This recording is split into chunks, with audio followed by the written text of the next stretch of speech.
जो इसके टॉर्क और एंगल सेंसर है ना, तो उन पे जो सप्लाई देता है वो यही देता है।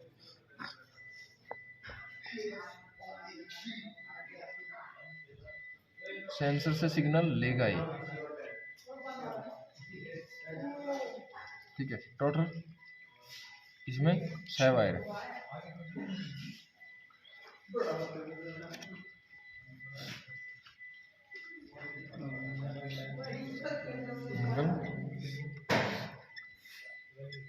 Angle sensor. अब यहाँ पे एक वायर में आता है 5 वोल्टेज, ये क्या है? रेफरेंस।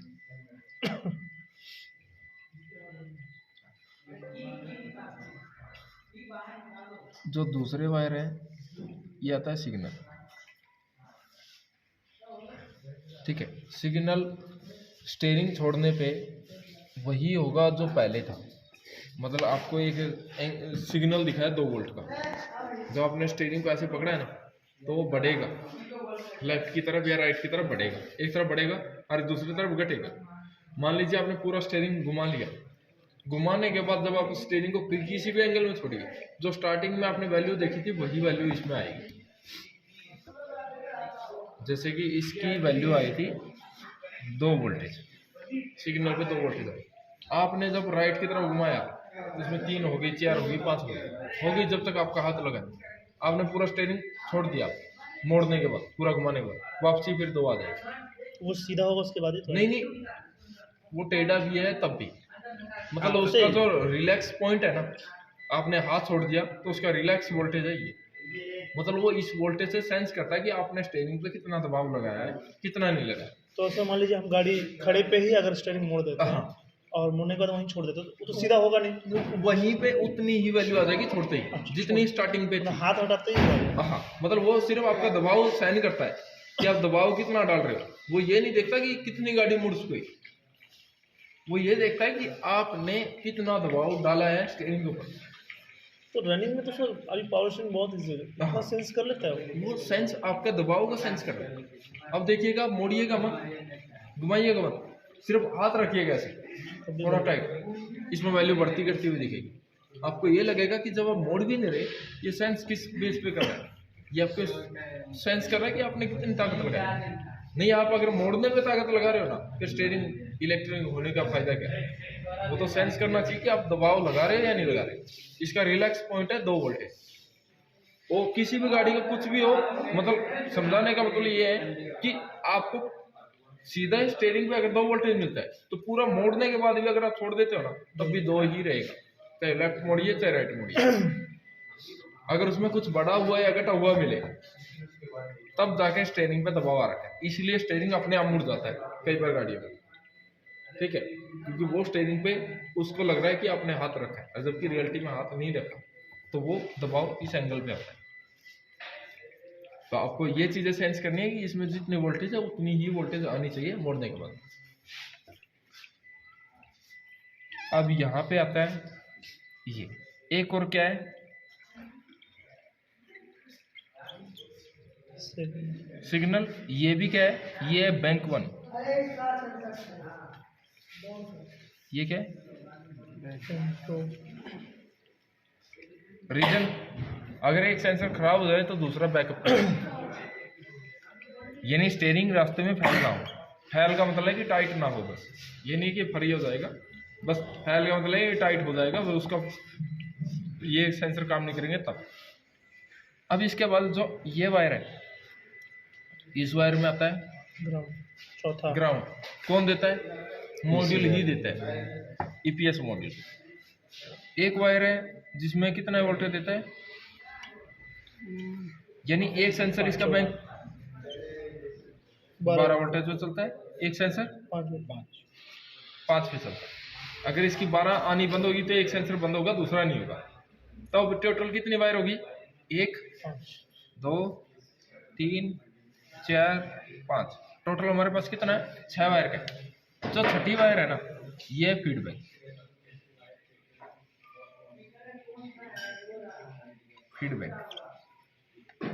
फीडबैक का मतलब है कि आपने इसके अंदर सॉकेट लगा रखा है या निकाल रखा है, उस चीज से इससे पता लगता है। यानी आपने इसका सॉकेट निकाल दिया, तो ईपीएस मॉड्यूल को यह पता लग जाएगा कि आपने इसका सॉकेट निकाल दिया। अब ईपीएस मॉड्यूल क्या करेगा, इसकी 5 वोल्टेज को छीन लेगा, क्योंकि उसको ईपीएस मॉड्यूल के ये पता है ये 5 वोल्टेज अगर बॉडी से टच होगी तो क्या होगा, ईपीएस खराब हो जाएगा।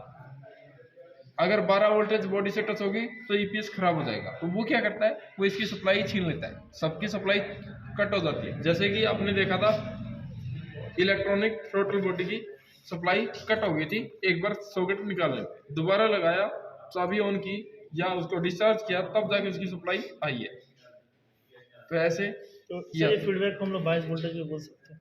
22 वोल्टेज कपलर खोलने पे दिखेगी, हाँ। कपलर लगे पे 0 वोल्टेज दिखेगी। हाँ, ये तो 0 क्योंकि उसको तो हाँ। पता है कि लगा है, लगा है तो 0 सप्लाई देगा सबको। हाँ, खुलने पे वो फीडबैक 22 वोल्टेज बन जाएगा। उस 22 वोल्टेज से इसको पता लग जाएगा ये खुला हुआ है। तो ये चीज़ें इसके सिग्नल इसको जाते हैं, जैसे ये सिग्नल वाली वायर है जो, इससे सिग्नल ईपीएस को जाता है 2 सेंसरों से, ठीक है। और फिर जाके ये किसको सप्लाई देता है, मोटर को।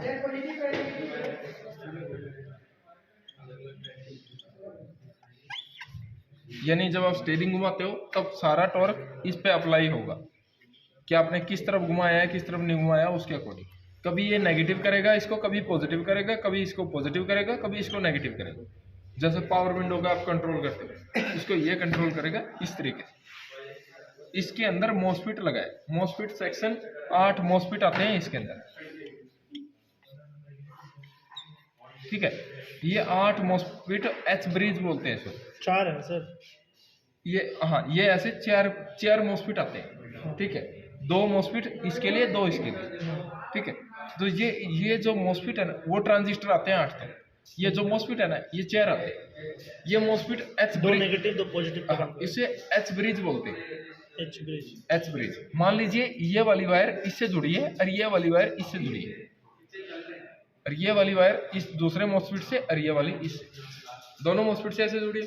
अब इसका काम क्या है, जब आप इसको घुमाते हो तो इस मॉसफेट का काम है कि इस वायर में नेगेटिव देना, और इस मॉसफेट का काम क्या है, ये मॉसफेट क्या करता है, नेगेटिव, और ये मॉसफेट क्या करता है, पॉजिटिव। ये मॉसफेट क्या करेगा, पॉजिटिव नेगेटिव। यानी जब आप इस तरफ घुमाओगे तब ये मॉसफेट और ये मॉसफेट चलेगा, अब उस तरफ घुमाओगे तो ये मॉसफेट और ये मॉसफेट चलेगा। सबसे ज्यादा जो खराब होता है इसका ये मॉसफेट सेक्शन ही खराब होता है, सिग्नल सेक्शन खराब नहीं होता। ये जो सिग्नल सेक्शन है ना, ये खराब नहीं होता। आपके पास जितने भी ईपीएस आएंगे उनमें ज्यादातर जो खराब होगा वो स्टार्टर मोटर का ही, ये जो ईपीएस की मोटर का है, यही सेक्शन खराब मिलेगा। सर स्विफ्ट डिजायर 2019 मॉडल में ईपीएस तो है, हाँ, पावर स्टीयरिंग भी है वो। उसमें सर स्टीयरिंग मोड़ने के बाद वो ऑटो रिटर्न नहीं होता है। वो ऑटो रिटर्न नहीं होता, तो वो दिक्कत स्टीयरिंग की नहीं है, वो अलाइनमेंट की है।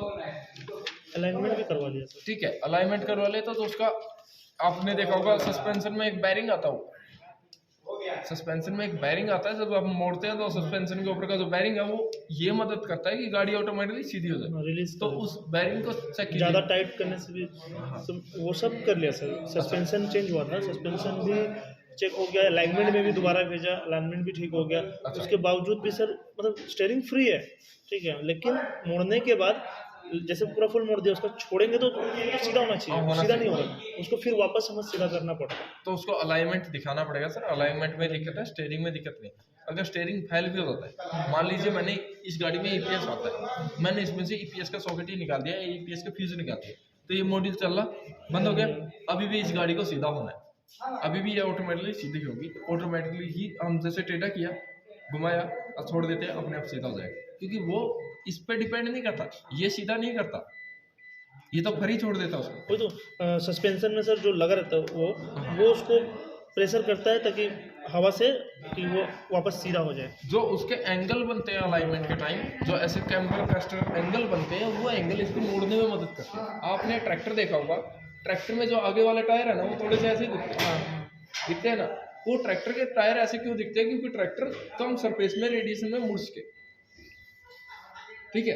अगर उसके ट्रैक्टर के टायर सीधे करवा दो तो टॉर्क ज़्यादा लगेगा और वो मुड़ने में बहुत ज़्यादा ताकत लगाएगा, तो इसलिए कम से कम सरफेस पे आप मोड़ोगे उस चीज़ को तो आसानी से मुड़ जाती है। तो ट्रैक्टर के टायर इसलिए वो टेढ़े किए जाते हैं, तो बहुत दिन से उसको ट्राई भी 2-3 जगह दिखवाया भी, लेकिन हो नहीं रहा। उस स्टेयरिंग का नहीं है, अगर स्टेयरिंग का है तो उसको टायर को ही टाइट रखेगा, हम्म, ठीक है, उस पर दबाव ही बना के रखेगा, फिर तो आप खेचोगे ना तब भी नहीं छोड़ेगा उसको। स्टेयरिंग की प्रॉब्लम नहीं है उसमें, उसमें प्रॉब्लम इस चीज़ की। या आपने सीधा चला रहे हो गाड़ी को, एकदम से साइड में भाग जाएगा स्टेयरिंग, तो ईपीएस मॉडल की दिक्कत है। यानी इस सेंसर को यह पता लग रहा है कि अपने स्टेयरिंग घुमाए। और सर अगर एक और i20 है सर, उसमें sir steering automatic left right कर रहा है, हाँ, तो उसका कैलिब्रेशन सर कैलिब्रेशन। कैलिब्रेशन देखिए, जो ये मारुति की जितनी भी गाड़ी है या और कोई गाड़ी है, टाटा की कोई गाड़ी है, इनमें कैलिब्रेशन नहीं करना पड़ता स्टीयरिंग का। एक हुंडई की जो i20 है, इसी गाड़ी में कैलिब्रेशन की दिक्कत आती तो है। सर उसमें दूसरा मॉड्यूल लगाते वो ठीक हो गया। तो या तो उसमें मॉड्यूल की दिक्कत थी, नहीं ज़्यादातर तो उसमें दिक्कत आती है कैलिब्रेशन की। आपने स्टीयरिंग बनाया उसका, स्टीयरिंग आपने लगा दिया तो उसका कैलिब्रेशन करना पड़ता है। स्कैनर से। हाँ, या आपने जो मॉड्यूल लगाया उसका कैलिब्रेशन होके आया है, इसलिए वो ठीक हो गया। ठीक है, वो ईपीएस हम लेके आएंगे सर, जाएंगे ना तो वो रखा चीज़ें हुआ। तो उसको तो हम चेक कर सकते हैं on table. On table check कर सकते हो, के लाइन लगा के चेक कर सकते हो कोई चीज़। तो अभी ये जो सेंसर है, ये सेंसर आपको चेक करना है। चेक करने के लिए ये सेंसर का सॉकेट,